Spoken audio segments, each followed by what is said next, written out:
اور یہ جو مکتب کے خلاف، مکتب تشیع کے خلاف پروپیگنڈا ہو رہا ہے، اس کا مقصد اور ہدف شیعہ نہیں ہے۔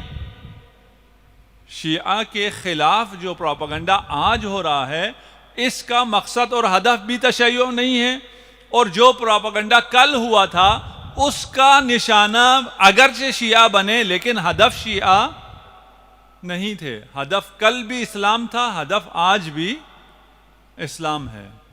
اسلام کو نقصان پہنچانا ہے، امت مسلمہ کو نقصان پہنچانا ہے۔ آپ سوال کریں گے امت مسلمہ اور اسلام کو نقصان پہنچانے کے لیے شیعوں پہ کیوں حملہ کیا جاتا ہے؟ حملہ اسلام پہ تو نہیں کیا جا رہا، اسلام کو تو گالیاں نہیں دی جا رہی، شیعہ کو گالی دی جا رہی ہے، مکتب تشیع کو مورد تہاجم قرار دیا گیا ہے۔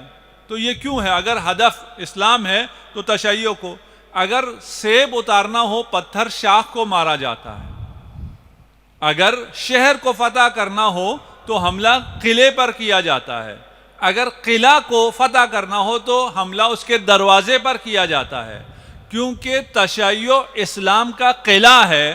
اسلام کے خلاف ہونے والی ہر سازش کا نشانہ تشیع بنے گی، اور اگر تشیع کو فتح کر لیا تو پھر باقی کوئی بھی اپنے گھروں میں آرام سے نہیں رہ سکے گا، باقی کسی کو بھی سکون میسر نہیں ہوگا۔ یہ معلوم نہیں ہے ابھی مسلمانوں کو، اس لیے کہ یہ ساری سازش مسلمانوں کی طرف سے نہیں ہے، یہ ساری سازش یہود کی طرف سے کل بھی تھی اور آج بھی ہے۔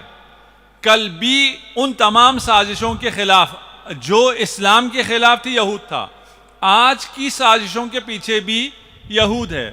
یہود تشیع کو نہیں ختم کرنا چاہتا، یہود اسلام کو ختم کرنا چاہتا ہے۔ اسلام ختم کرنے کا راستہ تشیع کا خاتمہ ہے۔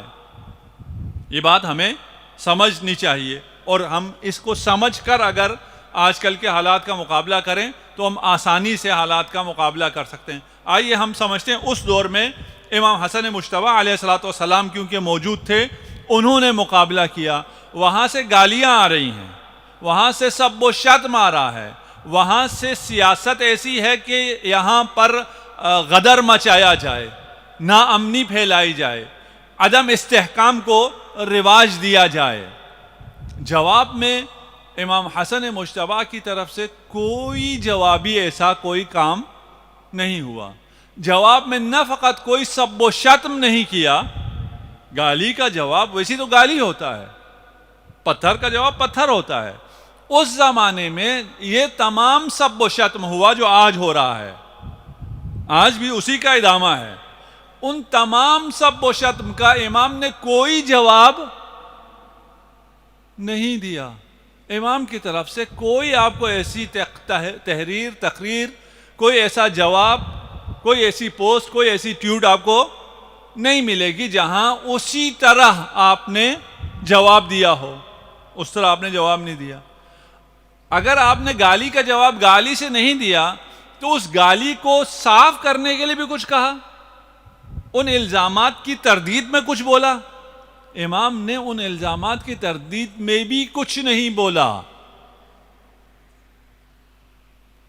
ابھی ہمارے لیے کبھی کبھار مشکل ہوتا ہے کہ یہ سب اتنی ساری باتیں کر رہے ہیں اور ہم کچھ نہ کہیں، یہ کیسے ہو سکتا ہے؟ اگر آپ سیرے امام حسن مجتبی کو سمجھ لیں، اور وہ شروعات ہیں، اور آپ کو یہاں ان آج کے دور میں بھی بات کرنا اور سمجھنا اور حکمت عملی بنانا آسان ہو جائے گا۔ ان تمام گالیوں کا جواب بھی نہیں دیا، نہ گالی سے جواب دیا، نہ اس کی کوئی صفائی پیش کی، اسے اعتنا میں ہی نہیں لائے۔ سیرہ ائمہ میں ان تمام سب و شتم کو ائمہ نے کبھی اعتنا میں نہیں لائے، کوئی جواب نہیں دیا، کوئی قولی جواب نہیں دیا۔ پھر کیا کیا؟ ان کا کیسے مقابلہ کیا؟ گھر بیٹھے رہے؟ نہیں، جواب دیا۔ کس طرح جواب دیا؟ گفتار سے جواب نہیں دیا، کردار سے جواب دیا۔ امام نے جواب دیا ہے لیکن جواب اپنے کردار سے دیا ہے۔ اسی لیے جب معاویہ کے دربار میں اصحاب سے کہا جاتا تھا کہ علی پر لعن کرو، حسن سے نفرین کا اظہار کرو، تو کوئی یہ نہیں کہتا تھا کہ ہمیں علی نے ایسا کرنے سے منع کیا ہے، کوئی یہ نہیں کہتا تھا کہ تمہارے اس کے جواب میں امام حسن مجتبی نے ایسا کہا ہے، بلکہ وہ ائمہ کا، امیر المؤمنین کا اور امام حسن مجتبی کا کردار پیش کرتے تھے۔